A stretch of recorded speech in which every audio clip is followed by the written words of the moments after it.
प्राथमिक शिक्षक संघ नहीं, हमारे खंड शिक्षा अधिकारी महोदय श्री राम प्रताप सिंह जी, प्राथमिक शिक्षक संघ के अध्यक्ष श्री वीरेंद्र प्रताप यादव जी, श्री विनय तिवारी जी, श्री दयाशंकर जी, श्री रामकृष्ण मौर्य जी, श्री बच्चालाल जी, अन्य मेरे समस्त अध्यापक भाई बहन, कोई भाषण नहीं करना है क्योंकि मैंने 5 दिन में इतना बोल दिया है कि अब शेष तो बहुत कुछ है, कभी वो तो खत्म नहीं हो सकता, लेकिन भाषण करने के लिए कोई औचित्य नहीं है अभी। और जो कुछ करना था 5 दिन में वो सारी बातें एक पुरुष अध्यापक और एक महिला अध्यापिका ने जो ट्रेनिंग में हुआ वो सारी बातें हम लोगों के सामने आपने रख दी। मुझे केवल धन्यवाद देना है अपने माननीय खंड शिक्षा अधिकारी महोदय का कि आपने मुझे एक अवसर दिया जिससे लगभग 12, 13 या 15 सालों के बाद मैं पुराने और नए अध्यापकों से मिल पाया। मुझे शौक था कि अध्यापकों से एक बार संबंधों का रिन्यूअल हो जाए, तो ये शौक को पूरा कैसे हो इसके लिए एक ट्रेनिंग बहुत अच्छा माध्यम था। मैं अपने अभिभावक और खंड शिक्षा अधिकारी महोदय को बारंबार धन्यवाद ज्ञापित करना चाहता हूं कि आपने मुझे अवसर प्रदान किया जिससे मैं अपने अध्यापक साथियों के साथ विचार विनिमय कर पाया, बीच बीच में आप आए, लेकिन आप केवल प्रशासनिक उद्देश्य से आए।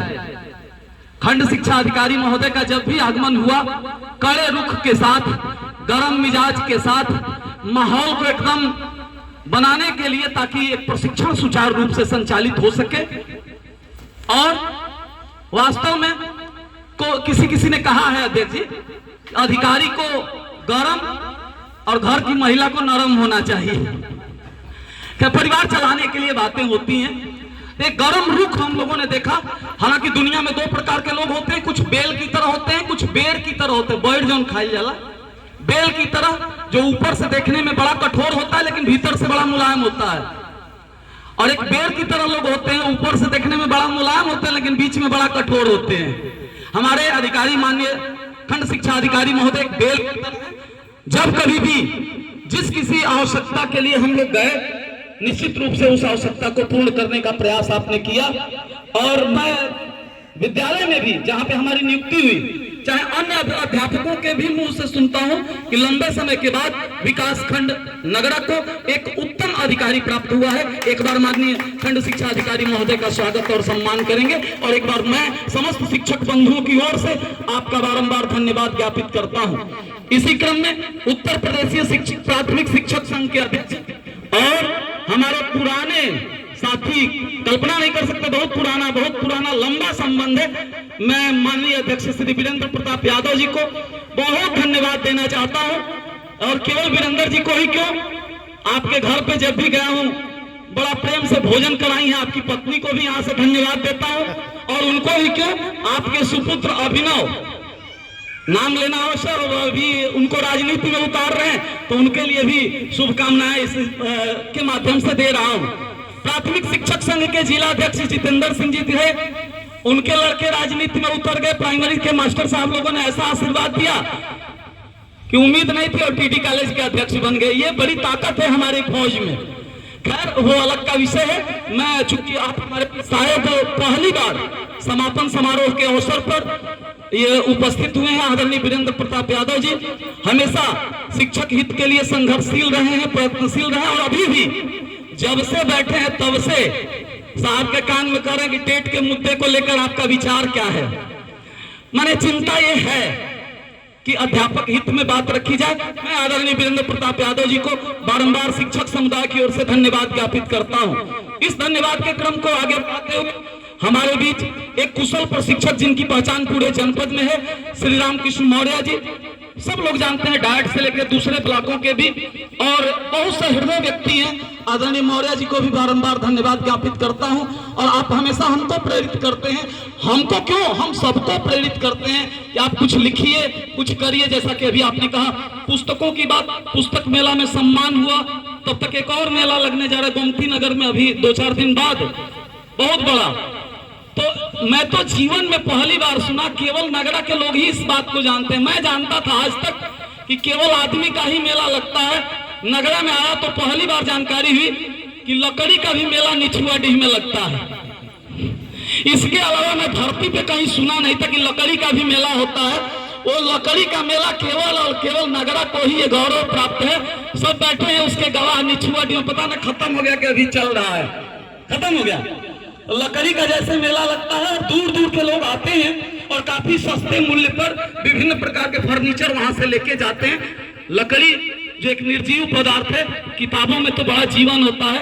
किताबों से आशिकी जब हो जाती है तो आदमी का जीवन बदल जाता है। एक छोटा सा उदाहरण दूंगा। मैल के उस पार एक गांव है सतराम, सती इस इलाके के लोग जानते होंगे। सतराम एक डिग्री कॉलेज है, उसके संस्थापक थे दीनानाथ यादव। वर्तमान में वो नहीं है, गुजर गए। पुलिस विभाग में अधिकारी थे।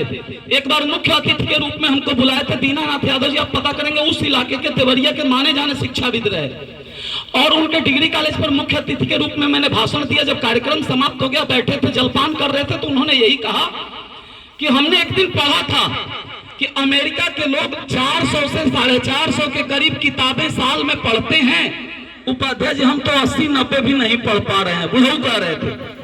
तो हम अपने गिरबान में झांक रहे थे कि पता ना हम 20-25 भी पढ़ पा रहे हैं कि नहीं पा रहे हैं। थोड़ा आप भी झांक लीजिएगा कि साल में हम सारे लोग कितना किताब पढ़ते हैं। और थोड़ी देर पहले जब IKS की बात हो रही थी तो बड़ी लंबी चौड़ी बातें हुई। मैं जानता हूं, मैं तेरा चेहरा देख सच क्या है जान लेता हूं। मैं आदमी हूं, आदमी पहचान लेता हूं। मैं समझ रहा हूं कि आप सुनने के मूड में नहीं है। मैं बारंबार मौर्य जी को धन्यवाद देना चाहता हूं। आदरणीय हमारे बीच श्री दयाशंकर जी उपस्थित हैं। मैं किसी भी दिन आज तक नहीं कहा हूं कि आप जनरेटर चालू करिए, कभी नहीं कहा कि आप पानी का प्रबंध करिए, कभी नहीं कहा कि चार्ट और स्केच का प्रबंध कीजिए। किसी प्रकार की सुविधाओं की मांग मैंने नहीं की, लेकिन कभी थोड़ा सा विचलन हुआ होगा। लेकिन सारी वस्तुएं समय से आपके और बच्चालाल जी के नेतृत्व में उपलब्ध हो गई। मैं आप दोनों विभूतियों को इस मंच के माध्यम से बारंबार धन्यवाद ज्ञापित करता हूं। साथ ही चाणक्य ने जब अर्थशास्त्र लिखा तो उसमें श्लोक लिखा, एसाम न विद्या न तपो न दानम न ज्ञानम न शीलम न गुणो न धर्म ते मर्त्य लोके भूभार भूता मनुष्य रूपेण मृगा शरंती। जिस व्यक्ति के अंदर न तप हो, तप में बैठने मेहनत करने की योग्यता, ये तप ही तो है जो 9:30 से 5 बजे तक बैठे हुए हैं। अध्यापक सारे तप कर रहे हैं। और जिसके अंदर विनय न हो वो मनुष्य कहलाने का हकदार नहीं है। तो जो नाम है उसका असर व्यक्ति के व्यक्तित्व पर पड़ता है। नाम है विनय शंकर तिवारी, तो विनय के साक्षात प्रतिमूर्ति हैं आदरणीय विनय शंकर तिवारी जी को, विनय कुमार तिवारी जी को। विनय शंकर तिवारी तो शायद एक माफिया का नाम है गलती हो गई। विनय कुमार तिवारी जी को बारंबार धन्यवाद देता हूं कि जब कभी भी मैं थका हुआ महसूस किया, तिवारी जी ने झंडा बुलंद किया पकड़ करके और दमदारी से अपनी बात रखे हैं। मुझे काफी सहूलियत आदरणीय तिवारी जी के माध्यम से मिला है। फिर कभी अवसर आएगा तो हम अपनी बात रखेंगे। आदरणीय मौर्य जी काफी दिक्कत में हैं, गले में प्रॉब्लम आ गई बीच में, लेकिन एक सामूहिक भावना से सर आपके नेतृत्व में हम लोगों ने इस कार्यक्रम को आगे बढ़ाया है।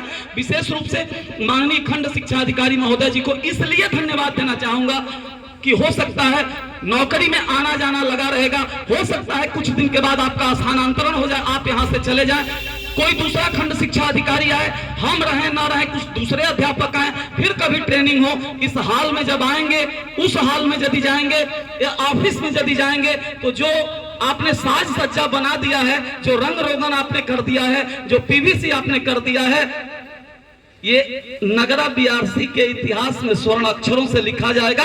इस काम को किसी और ने नहीं बल्कि पूर्व खंड शिक्षा अधिकारी श्री राम प्रताप सिंह जी ने कराया है। जिस दिन आप नहीं रहेंगे उस दिन की बात कर रहा हूं, क्योंकि हम लोगों ने कभी सोचा नहीं था कि BRC का लुक, ये कायाकल्प विद्यालयों का बहुत सुना गया, बहुत देखा भी गया, लेकिन BRC का कायाकल्प आपके माध्यम से हुआ है। इसलिए समस्त शिक्षक समुदाय की ओर से आपको बारंबार धन्यवाद ज्ञापित करता हूं। मैं अपने सभी भाई बहनों को कैसे भूल सकता हूं। इन 5 दिनों में आप सबने मुझे बड़े तन्मयता के साथ सुना है और कई बार ऐसे अवसर आए जब यदि मैं उस कक्षा में हूं तो इसमें से कुछ अध्यापक आकर के उसमें सुनने का प्रयास किए हैं, कभी इधर हूं तो उधर से आने का प्रयास किए हैं। कई बार ऐसे भी अवसर आए कि जिनका ट्रेनिंग हो चुका है वो भी चले आए। ये मेरे लिए गर्व का विषय है और निश्चित रूप से मैं गौरवान्वित हूं। मेरा उत्साह आपने बढ़ाया है और जब मैंने देखा, जब देखा तब आपके आंखों में अपने प्रति श्रद्धा का भाव पाया हूं। और मेरे मन में भी, आपको याद होगा, जितना दिन प्रशिक्षण हुआ है उतना दिन बार बार मैंने हमेशा आप सबको गुरुजी गुरुजी गुरुजी ही कह के संबोधित किया हूं। इससे बड़ी क्या उपाधि हो सकती है? जो सर्वोच्च उपाधि मैंने अपने तरफ से आप सबको देने का प्रयास किया है। मेरे हृदय में आप सबके प्रति सम्मान है, इसलिए हृदय के गहराई से आप सबको बारंबार धन्यवाद ज्ञापित करते हुए मौसम और माहौल को देखते हुए अपने जवान को लगाम देता हूं। धन्यवाद।